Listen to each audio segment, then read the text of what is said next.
جو بنجر زمین کو جنت بنائے اسے حسین کہتے ہیں۔ کیا بات ہے، مالک آپ کو سلامت رکھے، اللہ اکبر یار، کیا جملہ کہا، جو بنجر زمین کو، میں کہتا ہوں نا کہ میرے جملے نہیں، حرف نہیں، نقطے بھی نہ ضائع کیا کرو، جب میں آپ کا وقت ضائع نہیں کرتا، ادھر ادھر کی بات نہیں کرتا، تو آپ میرے ضائع کرو تو پھر یہ عدل تو نہیں نہ رہتا، انصاف نہیں رہتا، تو میرے لفظ بھی ضائع نہ کیا کرو۔ جو بنجر زمین کو جنت بنائے، اگلا جملہ شیعہ کے لیے نہیں ہے، انسان کے لیے ہے، صرف انسان کے لیے، مسلمان کے لیے بھی نہیں، انسان کے لیے ہے۔ جو مجرم کو علیہ السلام بنائے اسے حسین کہتے ہیں۔ کیا بات ہے یار، کیا بات ہے، خدا کی قسم تھکاوٹ اتر گئی۔ جو مجرم کو حیدری، چلو ایک لفظ اور چینج کرتا ہوں، اتنا سونا ذکر حسین کا استقبال کیا، میں کیا دے سکتا ہوں؟ بی بی خیرات عطا فرمائے، جو عزادار، جو ماتمی، جو بول رہے ہو گرمی کی شدت میں نیچے بیٹھے ہوئے ہو حسین کی محبت میں، کون حسین ہے؟ مجھے جملہ ضائع ہونے کا بالکل خدشہ نہیں ہے، شاہ جی کون حسین ہے؟ جو انسان کو حر بنانے کے ہنر جانتا ہو۔ اللہ اکبر، اللہ اکبر، جو انسان کو حر بنانے کے ہنر جانتا ہو، اس حر گر کو حسین کہتے ہیں، اس حر گر کو حسین کہتے ہیں۔ امام حسین علیہ السلام کی زندگی کا پہلا دن ہے 3 شعبان ظاہراً، کون سا؟ 3 شعبان، آپ کو پتہ بھی نہیں چلنا، میں نے گفتگو کر کے گزر جانا ہے۔ آج میں نے مصائب زیادہ پڑھنا ہے، فضائل تھوڑا پڑھنا ہے، لہٰذا آپ فوکس کریں، میں نے نقطوں پہ فوکس کریں، میں جلدی چھوڑ جاؤں، جو بات گھنٹوں میں بیان ہونی ہے وہ لمحوں میں بیان کر کے جلدی بات ختم کرنا چاہتا ہوں۔ امام حسین کی زندگی کا ظاہراً پہلا دن ہے 3 شعبان، زندگی کا ظاہراً آخری دن ہے 10 محرم۔ کتنا نجات دہندہ حسین ہے کہ زندگی کے پہلے دن بھی ایک مجرم کو معافی دی، جس کو سمجھ آ رہی ہے، زندگی کے آخری دن بھی ایک مجرم کو معافی دی۔ نہ بولو تو میں کچھ نہیں کہتا، زندگی کے پہلے دن فطرس کو پر، زندگی کے آخری دن حر کو معافی۔ فطرس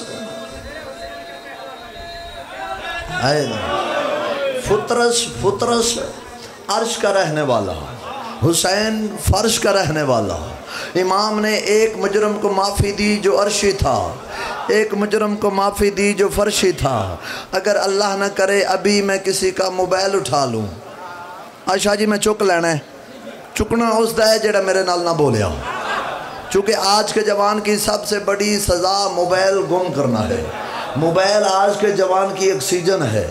جوان کہتا ہے روٹی ملے نہ ملے، موبائل اور موبائل کا پیکج ضرور ہونا چاہیے۔ میں بھی آپ میں شامل ہوں، میں علیحدہ نہیں ہوں، توجہ کرنا ہے۔ اور کیا کریں گے؟ آپ پپو شاہ جی سے ملیں گے، کمی صاحب کے بارے آپ نے بتایا تھا، بڑا باعمل اور باادب بندہ ہے، جاتے ہوئے میرا موبائل چوری کر گیا، حساب کرو، آپ کا مہمان تھا۔ انہوں نے کہا کہ بندہ بڑا وہ تیز ہے، میرے قابو نہیں آنا، ہمارا ایک ادارہ بنا ہوا ہے جسے پولیس کہتے ہیں، جاؤ اپنی پولیس کو جاؤ، ان میں رپورٹ درج کرو، موبائل چوری ہو گیا ہے۔ بندے اٹھیں گے، مولوی کہاں کا ہے؟ انہوں نے کہا جی منڈی باولدین کا ہے، منڈی چلتے ہیں، کرایہ ڈھیر سارا لگا۔ انہوں نے کہا نہیں نہیں ہم سمجھدار ہیں، منڈی جانے کی ضرورت نہیں ہے، جس علاقے کی حد میں چوری ہوئی ہے نا، اس علاقے کی متعلقہ تھانے میں جانا پڑے گا، وہاں پہ آپ درج کرواؤ، وہ خود منڈی والوں سے رابطہ کر لیں گے، کیوں ہم سمجھدار ہیں، تھانے کی حد ہے، تحصیل کی حد ہے، ضلع کی حد ہے، عدالت کی حد ہے، بارڈر کی حد ہے، لگتے تھانے کو ساتھ والا تھانہ نہیں چھیڑ سکتا۔ حسین کی حد کتنی ہے؟ حسین نے عرش کے مجرم کو بھی معافی دی، حسین نے فرش کے مجرم کو بھی معافی دی، عرش اور فرش کے مجرم کو معافی دے کے تقدیر کے ماتھے پہ حسین نے نقش کر دیا۔ دنیا والے یاد رکھنا، عرش کا بادشاہ بھی حسین ہے، فرش کا بادشاہ۔ لبیک یا حسین، لبیک یا حسین، لبیک یا حسین، لبیک یا حسین، لبیک یا حسین، لبیک یا حسین، لبیک یا حسین، نعرہ حیدری، یا علی، یا علی، یا علی، مدد حق ہے۔ اللہ، ہر بندہ، ہر کسی کی اپنی مشکل ہے، کسی کی دعا ہے، لیکن 2 دعائیں ایسی ہیں، 1 منٹ کے لیے توجہ کرنا، 2 دعائیں ایسی ہیں۔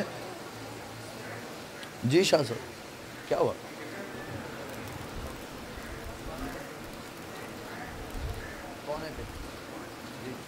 میں جلدی کروا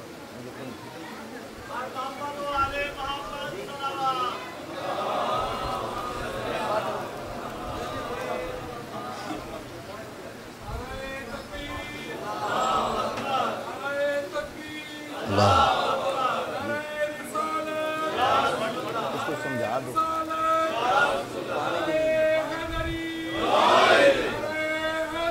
یا زندہ زندہ مولا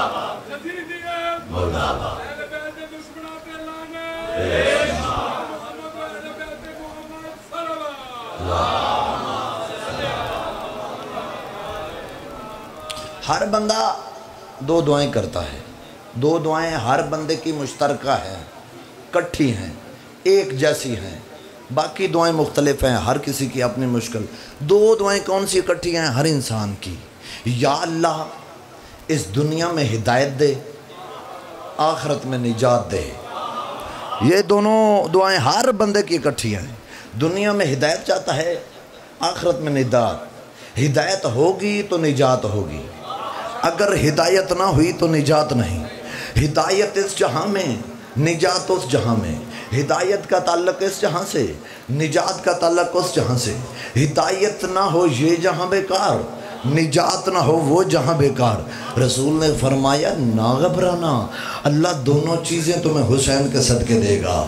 اگر ہدایت چاہیے پھر بھی حسین کا دروازہ، اگر نجات چاہیے پھر بھی حسین کا دروازہ۔ کیوں؟ ان الحسین مصباح الہدی والسفینۃ النجات۔ حسین چراغ ہدایت ہے، حسین کشتی نجات ہے۔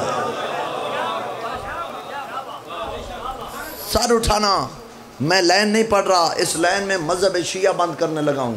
جو کل 10 محرم والے دن پان کھا کے چوک میں کھڑے ہو کے اوپر والا بٹن کھول کے بدماش پیپسی پکڑ کے کہتے ہیں نا کہ یہ کیا شیعوں نے روٹ بنائے ہوئے ہیں، جلوس نکالے ہوئے ہیں، مجلسے کر رہے ہیں، انہوں نے ہمارے لیے اذیت بنائی ہوئی ہے، ان کے لیے میں بات کرنے لگا ہوں اور مذہب شیعہ ایک لائن میں بند کرنے لگا ہوں۔ نبی جانتے تھے ایک وقت ہوگا، مذہب شیعہ بیان کرنے لگا ہوں، آپ کی وکالت کر رہا ہوں۔ نبی جانتے تھے ایک وقت ہوگا، میں نہیں ہوں گا، میرا آخری وارث ہادی مہدی وہ بھی پردے میں ہوگا، لوگ پریشان ہوں گے۔ اب ہم نے لینی ہے ہدایت، ہادی تو پردے میں ہے، اب ہم ہدایت کہاں سے لیں؟ تو نبی اپنے زمانے میں بتا کے گئے تھے جب میرا وارث پردے میں ہو، تمہیں ہدایت کی ضرورت ہو، ادھر ادھر نہ جانا، مجلس کا اہتمام تم کرنا، ہدایت جانے اللہ جانے۔ اوئے ہوئے اللہ اکبر یار، رکنا، نعرہ کوئی نہ لگائے، میرے پاس ٹائم نہیں ہے۔ آپ سبحان اللہ کہتے جائیں یہی کافی ہے، آپ میرے ساتھ بولتے جائیں یہی کافی، نعرہ نہ لگائے، ٹائم نہیں ہے۔ کہا کہ ہدایت جانے اللہ۔ اب مجھ سے کویسچن کرو، 1 منٹ کے لیے اس مجلس کو ایگزامینیشن ہال بناؤ، کمرہ امتحان بناؤ، مجھ سے سوال کرو، آپ استاد بنو۔ نبی نے فرمایا تھا کہ مجلس کا اہتمام تم کرنا، ہدایت جانے اللہ جانے۔ یہ مجلس سے ہدایت کیسے ملتی ہے؟ کرو سوال، میں بتاتا ہوں۔ ایک بندہ نماز نہیں پڑھتا، مجلس میں آیا، اللہ نہ کرے نہ پڑھتا ہو ورنہ پڑھتا ہے، مجلس میں آیا، آگے سے اتفاقاً خطیب کا ٹاپک تھا عظمت نماز۔ خطیب نے آخر میں مسائب پڑھا، جب مسائب پڑھا جائے تو دل نرم ہوتا ہے، جب دل نرم ہو تو آنکھوں سے آنسو، جب آنسو نکلیں جو دعا کی جائے وہ قبول ہوتی ہے۔ وہ غافل نماز تھا، مجلس میں آیا، خطیب کی وہ فضیلت نماز سنی، رویا، دل نرم ہوا۔ وہ غافل نماز نے وہیں پہ بیٹھ کے سچی توبہ کی، اٹھا گھر گیا، نماز شروع کر دی۔ اب مجھے بتاؤ بھٹکے ہوئے کو ہدایت کہاں سے ملی؟ مجلس سے۔ مجلس کس کی؟ حسین کی۔ حسین کون ہے؟ حسین چراغ ہدایت ہے۔ ایک کالج کا اسٹوڈنٹ ہے، اس کا دوست ہے جو شیعہ نہیں ہے، اس نے کہا یار شیعوں کی مجلس میں آ تو صحیح، اس نے کہا میں نہیں آؤں گا۔ یار آج تو آ۔ وہ جس کو دھکے سے لایا تھا نا مجبور کر کے، وہ گستاخ والدین تھا۔ اب پہلی دفعہ مجلس میں آیا تو اتفاق سے خطیب کا ٹاپک تھا عظمت والدین۔ خطیب نے آخر میں مسائب پڑھا، وہ روتا تو نہیں تھا، روتے لوگوں کو دیکھ کر نہ چاہتے ہوئے بھی اس کی آنکھوں سے آنسو نکلا، آنسو نکلے تو دل نرم۔ دل نرم تو دعا قبول، والدین کی فضیلت سنی تھی، اسی محفل میں سچی توبہ کی، گستاخ والدین مجلس سے اٹھا گھر گیا، ماں باپ کا حیا شروع کر دیا۔ اب مجھے بتاؤ بھٹکے ہوئے کو ہدایت کہاں سے ملی؟ مجلس سے، مجلس کس کی؟ حسین کی۔ حسین کون ہے؟ حسین چراغ ہدایت ہے۔ اب مجھے کہنے دیتے ہو یہ شیعہ جو ہے نا، شیعہ یہ مجلس کسی کی ضد کے لیے یا کسی کو تنگ کرنے کے لیے یا کسی کی چڑ کے لیے نہیں کرواتے، بلکہ مجلس حسین کا مدرسہ ہے جو ہر حر کے لیے کھلا ہے۔ میں چھوڑ جاؤں؟ نہیں سننا چاہتے؟ ہاتھ نہیں بلند کر سکتے؟ مجلس حسین کا مدرسہ ہے۔ رک جانا جو ابھی بھی اپنی خاموشی پہ مہارت رکھ کے بیٹھا ہے، مجلس حسین کا مدرسہ ہے۔ یہ بات میں نے جوش خطابت میں نہیں کہی، اپنے آپ میں رہ کر کی ہے، اپنے آپ کو قابو رکھ کے کہا ہے۔ مجلس حسین کا مدرسہ ہے۔ ہم شیعہ سمجھدار ہیں، ہم علی کے ماننے والے ہیں، اسی وجہ سے تو مدرسہ، اس لفظ کو یاد رکھنا، اسی وجہ سے تو ہم شیعوں نے نماز کے لیے مسجد رکھی ہوئی ہے، مجلس کے لیے امام بارگاہ رکھا ہوا ہے۔ کیوں؟ ہمیں پتا ہے مسجد میں آنے کے لیے مسلمان ہونا ضروری ہے، امام بارگاہ میں آنے کے لیے انسان ہونا کافی ہے۔ جو چاہے آئے، حسین کا مدرسہ کھلا۔ سلام یار، آپ کو سلام ہے۔ جو چاہے آئے، حسین کا مدرسہ کھلا ہے۔ اور جاؤ پینسرا کی پرائمری سکول سے لے کے الازہر یونیورسٹی تک کے ذرا سکولوں، مدرسوں، کالجوں کا قانون تو دیکھو۔ اگر تمہارے کالجوں کے اندر تم نے داخلہ لینا ہے، وہاں پہ علم حاصل کرنا ہے، کیا کرو گے؟ پہلے سفارش، پھر داخلہ فیس، پھر ماہانہ فیس، پھر میرے بچے نے وہیں پہ رہنا ہے، وہاں میس کا خرچہ ہے، پھر ہاسٹل کا خرچہ ہے۔ وہ گورے کا قانون ہے، وہاں گورے کا قانون چلے گا، وہاں پہ اخراجات ہوں گے۔ حسین کی مجلس حسین کا مدرسہ ہے۔ یہاں آ کے زمانہ دیکھے، نہ داخلہ فیس ہے، نہ ماہانہ فیس ہے، نہ انٹری کے پیسے ہیں۔ شاہ جی یہاں پہ داخلہ بھی فری ہے، یہاں علم بھی فری ہے، جاتے ہوئے لنگر بھی فری ہے۔ حسین بول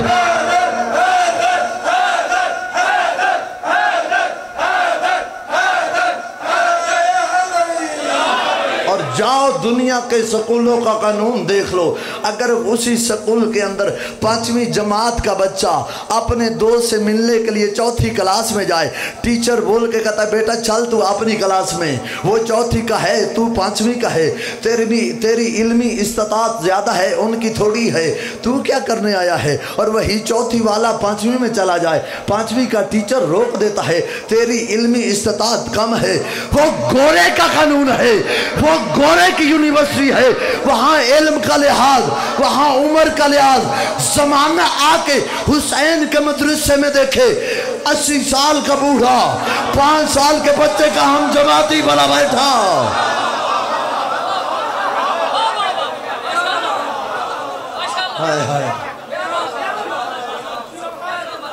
اتنی بڑی نجات، اور خدا کی قسم جاؤ دنیا کے سکولوں کے اندر قانون دیکھ لو۔ پروفیسر کے لیے علیحدہ جگہ ہے، بڑے ٹیچر کے لیے علیحدہ جگہ ہے، پرنسپل کا علیحدہ تنخواہ ہے، چھوٹے ہیڈ ماسٹر کی علیحدہ ہے، سینئر ٹیچر کی علیحدہ ہے، جونیئر کی علیحدہ ہے۔ یہ حسین کا مدرسہ ہے، جہاں پر کروڑ پتی بیٹھتا ہے وہاں پھٹی قمیض والا بیٹھتا ہے۔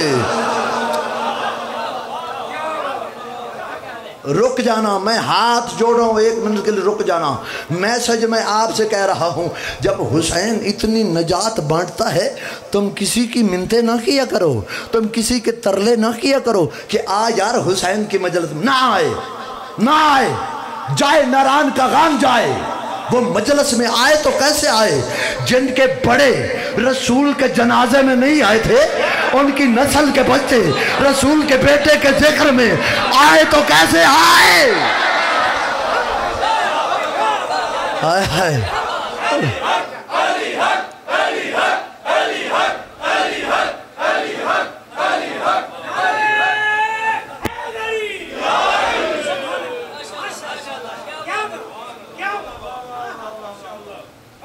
اللہ اکبر۔ کہا جاتا ہے آؤ، نہیں آئیں گے، نہیں آئیں گے۔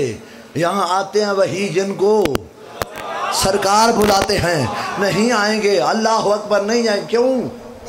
اصل میں ان کو مولویوں نے بتایا ہے نہ جانا، نہ جانا۔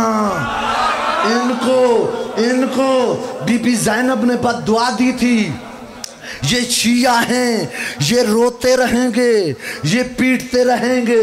ان کو بی بی زینب نے بد دعا دی تھی، یہ پیٹتے رہیں گے۔ جملہ نہیں کہوں گا، جان دے رہا ہوں آپ کو، جان۔ ان کو تو ماتم سزا ہے۔ مولوی عجیب سزا نہیں ملتی ہمیں ہے، تکلیف تجھے ہوتی ہے۔ جو بندہ زندہ بیٹھا ہے میری سے بات ہے۔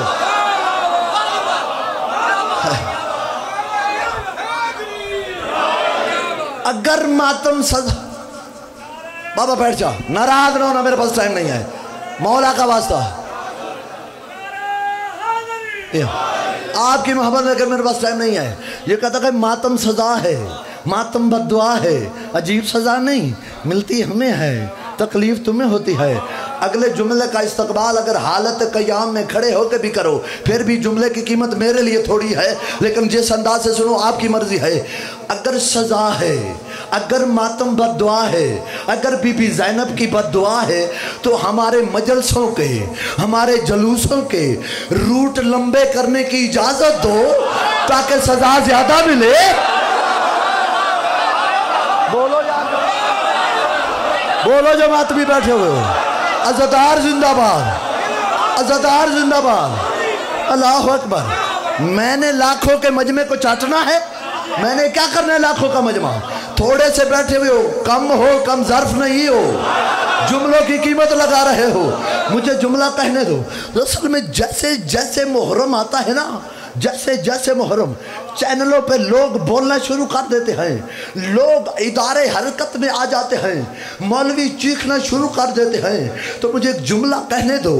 عزاداری ماتم، یہ جملہ میری پسلی سے نکلا ہوا ہے، ماتم عزاداری ایسا ڈی این اے ٹیسٹ ہے، یہ جب بھی ہوتی ہے، جہاں جہاں جتنا یزید ہو نکل کے سامنے آ جاتا ہے۔ جہاں جہاں جتنا یزید چھپا ہو، بابا جی تیری جوانی بزرگی کو سلام ہے، جہاں جہاں جتنا یزید اصل میں یہ مولوی جو ہے نا جال ڈالتا ہے، جال ڈالتا ہے عزاداری سے روکنے کا۔ کیوں؟ اس کو عزاداری سے کچھ نہیں ہے، اصل وجہ یہ ہے جب عزاداری ہوتی ہے نا، عزاداری کے اندر ان کے بڑوں کے کردار اشکار ہوتے ہیں۔ کسی طرح چاہتا ہے ہمارے ابوں کے کردار چھپ جائیں، اور پھر یہ رکنا چاہتے ہیں۔ جملہ سننا، اب یہ روکنا چاہتا ہے وہ عزاداری رکے تو کیسے رکے؟ جس کی بنیاد علی کی بیٹی نے رکھی ہو۔ ہائے ہائے، جس کی بنیاد علی کی بیٹی نے رکھی ہو۔ اب بی بی نے دشمن کے دربار میں کہا تھا کد قیدن ساسایا ناسب جہدن فواللہ لا تمہ ذکرنا ولا تمیت وحینا۔ یزید جتنا مرضی ہلے کر لے، جتنا مرضی بہانے بنا لے، میں صدیقہ کی بیٹی ہو کے تجھے کہہ کے جا رہی ہوں، تیرے اس قید خانے کو میں حسین کا عزا خانہ نہ بناؤں۔ مجھے عالیہ نہ کہنا، مجھے عالیہ نہ کہنا۔ تو روکنا چاہتا عزاداری کو، تو کیسے روکے گا؟ جاؤ پتہ کرو پینسرے میں کون کرواتا ہے مجلس؟ پپو شاہ جی، پپو شاہ جی کو گولی مار دو، آئندہ نہ ہوگا، نہ مجلس ہوگی۔ تو اس کی ایک مجلس روکنا چاہتا ہے نا جس کو تو نے گولی ماری ہے، پھر شیعہ اس کی کل کی بھی مجلس کروائیں گے، اس کے 10ویں کی بھی کروائیں گے، اس کی 40ویں کی بھی کروائیں گے، اس کی سالانہ بھی کروائیں گے، جس مجلس کی وجہ سے ماری وہ بھی کروائیں گے۔ اللہ اکبر، اللہ اکبر۔ یہ جذبہ ہے، اس عزاداری پہ علی کی بیٹی کا ہاتھ ہے، یہ نہیں روک سکتی عزاداری۔ کیسے رکے گی؟ دو بھائی مل کر اگر بزنس کرتے ہوں، کاروبار کرتے ہوں، فیکٹری چلاتے ہوں، اللہ نہ کرے دو بھائیوں کا آپس میں اختلاف ہو جائے تو ہماری دنیا کا تقاضا ہے فیکٹری بند ہو جاتی ہے، رستے جدا ہو جاتے ہیں، بزنس ختم ہو جاتا ہے۔ لیکن دو بھائی مل کر مجلس کرواتے ہوں، اللہ نہ کرے کسی وجہ سے اختلاف ہو جائے، مجلس ختم نہیں ہوتی، مجلس سے دو ہو جاتی۔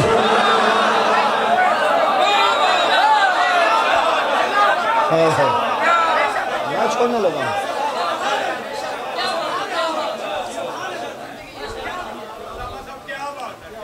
نہ کہا کرو کہ آ حسین کے مجلس میں، نہیں آتا تو نہ آئے، جہاں جاتا ہے جائے۔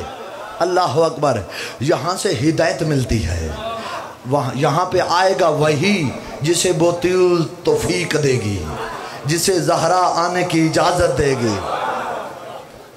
قد اختارکم اللہ فی ذر الاول، عزادار کی اہمیت اس جملے میں، قد اختارکم اللہ فی ذر الاول لنصرت ولیہ وفرحت نبیہ۔ اللہ نے تو عالم ذر میں ہی عزادار کو چن لیا تھا۔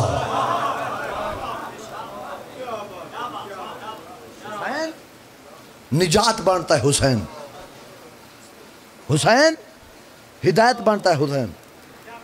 کتاب کا نام ہے تذکرۃ الشہداء۔ آخری جملہ پڑھنے لگا ہوں زحمت تمام۔ بیٹا پانی پلا۔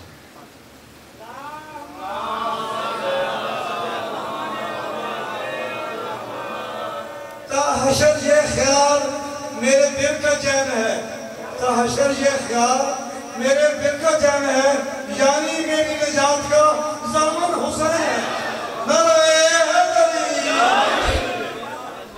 بس ایک حدیث پڑھتا ہوں، ڈھیر سارا پڑھنا تھا لیکن دل ہے میں شاید پڑھوں جی بھر کے۔ الوداعی پرسہ ہے، کتاب کا نام ہے تذکرۃ الشہداء، آیت اللہ کاشانی کی کتاب ہے۔ امام کی نجات بتا رہا ہوں اور آپ کی قیمت بتا رہا ہوں۔ آپ میں سے کوئی ایک بندہ بھی ایسا نہیں جو گھر میں ایک لمحہ پنکھے کے بغیر بیٹھ سکے۔ یہاں پہ کندھوں پہ کندھے لگے ہوئے ہیں، بندے پہ بندہ ہے، لیکن اطمینان سے بیٹھے ہوئے ہو۔ وجہ کیا ہے؟ آپ پاگل ہو، جلے ہو، دیوانے ہو؟ آپ کو پتہ ہے امام کی نظر میں ہمارا مقام کیا ہے؟ اس مقام کی وجہ سے آپ بیٹھے ہوئے ہو۔ آپ کا مقام بتانے لگا ہوں۔ آیت اللہ کاشانی کی کتاب ہے تذکرۃ الشہداء، اور اس میں حدیث ہمارے چھٹے امام کی، امام نے فرمایا قیامت والے دن، سن لینا، امام نے فرمایا قیامت والے دن گناہگاروں کی 1000 صفحے ہوں گی۔ کتنی؟ کتاب بتا دی، حدیث بتا دی، راوی بتا دے، اب بندہ نہیں، امام معصوم ہے۔ امام نے فرمایا قیامت والے دن گناہگاروں کی 1000 صفحے ہوں گی۔ امام نے فرمایا ایک صف ہم 11 امام مل کے بخشوائیں گے، 999 اکیلا حسین بخشوائیں گے۔ حدیث ختم ہو گئی، اگلا جملہ میرا ہے، او شیعو، او لوگو، او انسانوں، کائنات کے گناہگار رل جاتے اگر حسین نہ ہوتا، کائنات کے گناہگار رل جاتے اگر حسین نہ ہوتا۔ بس ایک معجزہ سنو میرے امام کا اور میں اپنے مقصد کی طرف آؤں۔ اس معجزے سے مجھے بڑا پیار ہے، وہ میں آج ضروری سمجھتا ہوں اس کثیر تعداد میں بیان کروں۔ 9 محرم کو نا امام کے خیمے لگے ہوئے، اور امام کے خیموں کے پچھلی طرف ایک عیسائی تھا جس کا نام تھا واب کلبی۔ اس کی تازہ شادی ہوئی۔ یہاں پہ امام کا معجزہ بھی ہے اور امام ہدایت بھی بانٹ رہا ہے، اور اس میں امام کا مقام بھی ہے چھوٹے سے واقعے میں۔ واب کلبی عیسائی تھا، اس کی تازہ شادی ہوئی۔ یہ 9 محرم کو کربلا کے قریب سے گزر رہا تھا، اسے نہیں پتا تھا چونکہ میڈیا کا دور نہیں۔ یہاں پہ کیا ہے، اس کی بیوی ساتھ، اس کی ماں ساتھ، پیاس کی شدت ہے، 9 محرم کو کربلا کے قریب سے گزر رہا ہے۔ امام کے خیموں کے پچھلی طرف اس نے اپنا خیمہ لگایا اور اس میں اپنی بیوی اور ماں کو بٹھایا اور خود واب پانی کی تلاش میں نکلا۔ اور میرے کریم امام نے دیکھا کہ ہمارے خیموں کے قریب پیچھے خیمہ کس نے لگایا. امام اس خیمے کے قریب گئے اور امام نے صدا لگائی کوئی خیموں میں ہے؟ تو اندر سے واب کی ماں بولی جس کا نام تاریخ نے قمر لکھا ہے. انہوں نے کہا مرد کوئی نہیں، ہم 2 مستورات ہیں، میرا بیٹا پانی کی تلاش میں گیا ہے. کس میں؟ کب؟ 9 محرم کو. بس یہ بات یاد رکھنا.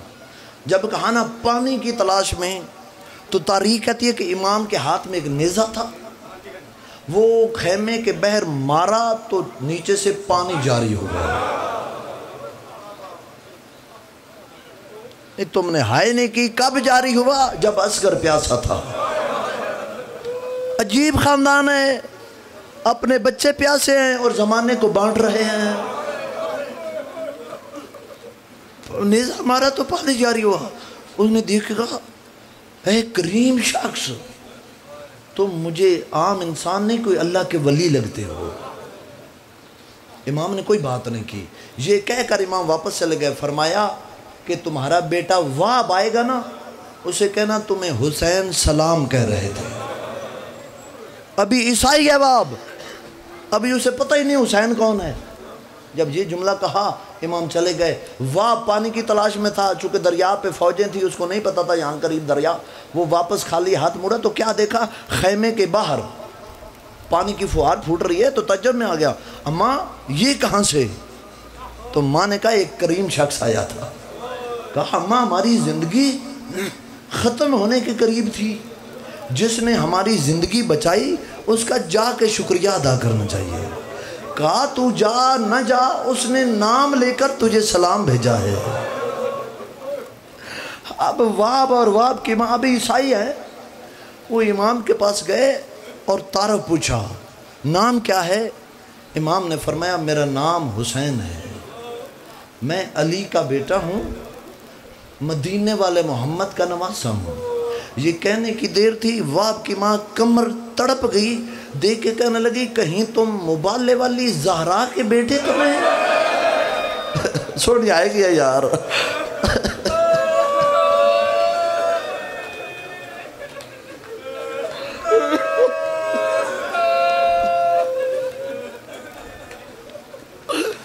فرمایا ہاں.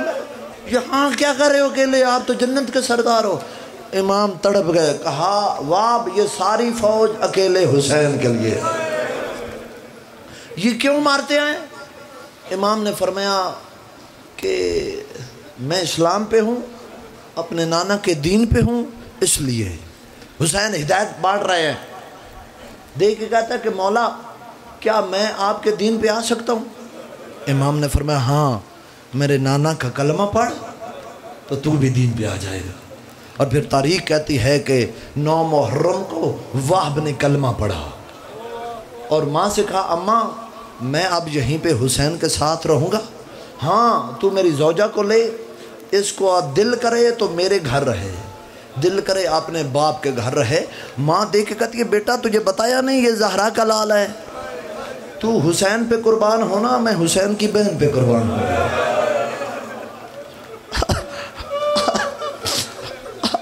اب واب کی ماں نے بھی کلمہ پڑھا اور دونوں واب اور واب کی ماں خیمے میں گئے. اور واب نے اپنی زوجہ سے کہا کہ ہم ادھر رہیں گے، ہم تیرے ساتھ نہیں جائیں گے. ہاں تو مجبور کرتی ہے نا، میں نے تیرے لیے سواری کا بندوبست کر دیا ہے، تو آرام سے اپنے گھر چلی جا، تیری مرضی.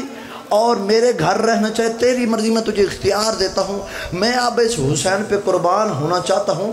دیکھ کے کہتی ہے اتنی بے وفائی، جنت اکیلا جانا چاہتا ہے، مجھے بھی ساتھ لے کے جا. اللہ اکبر، مجھے بھی ساتھ لے کے جا. اب واب کی زوجہ نے بھی کلمہ پڑھا، تینوں نے کلمہ پڑھا. واب کی ماں نے اجازت مانگی کہ میرے بیٹے کو اذن جہاد دو. اور تاریخ کہتی ہے کہ واب امام حسین علیہ السلام کی حمایت میں لڑا اور ان ملعونوں نے واب کا سر قلم کر کے نا ایسے واب کی ماں کی طرف پھینکا. اور واب کی ماں نے سر اٹھایا، وہی سر واب کا واپس فوج کی طرف پھینک کے کہتی ہے یہ حسین کا صدقہ تھا، جو صدقہ ہو وہ واپس دے لیا. جزاک اللہ، جزاک اللہ. جو بڑی روحانیت والی مجلس ہے، جو صدقہ ہو وہ واپس نہیں لیا جاتا۔ اس وقت جب واب کی زوجہ نے دیکھا نا، کہا کہ مولا مجھے بھی اجازت دو، میں بھی واب کی حمایت میں لڑنا چاہتی ہوں۔ امام نے سمجھایا عورتوں پہ جہاد واجب نہیں ہے، البتہ میں امام ہو کے وعدہ کرتا ہوں تم دونوں جنت اکٹھے جاؤ گے۔ اب جب واب کی زوجہ نے دیکھا نا، یہ برداشت نہ کر سکی، اب فوج اشقیاء کی عورتوں نے واب کی زوجہ پہ حملہ کیا اور واب کی زوجہ بھی شہید ہو گئی۔ یوں امام کا وعدہ پورا ہوا، دونوں اکٹھے جنت چلے گئے۔ اللہ اکبر۔